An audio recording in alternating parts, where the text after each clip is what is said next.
In this video, I'm going to show you how you can turn a PDF page into a poster for your classroom without a poster printer. So let's dive in.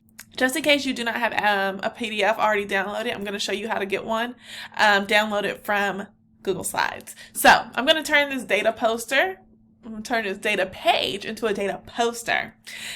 We're going to go to download and then PDF. Okay, and then that's going to download at the top, and we're going to just start by printing the first page. Make sure that this opens in Adobe for you or Acrobat Reader. It won't work if you're in Google Chrome. You won't see this option if you're in Google Chrome. Okay, so it automatically defaults to size, but you're going to go to poster, and then you're going to change the tile scale to 175. Notice how right now, before I enter this, it's one dotted line. That means it's going to print on 2 pages.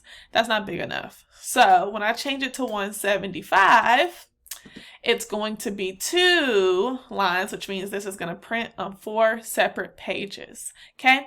Now I recommend that you print on cardstock. It just makes it a little easier. And if you want to have like ample space to cut, because you're going to need to do a lot of cutting, then you're going to want to do a little overlap. So I'm going to do 0.025. That'll just help me out when I'm printing. And I'm just going to do the current page because I'm only doing one thing. So again, cardstock, tile scale 175, overlap is optional, but I think it's helpful. 0.025. Okay, and then you're just going to print it.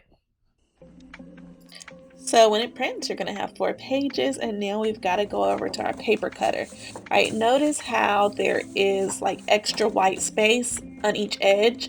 I'm going to cut off the white space on just one of them. I'm going to overlap the one that's cut on top of the one that isn't cut, and you'll see how this works in a little bit.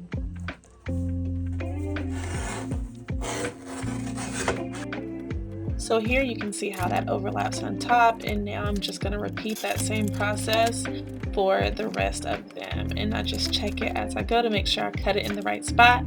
This paper cutter is my bestie. You can find this on Amazon, and I'll link it below for you.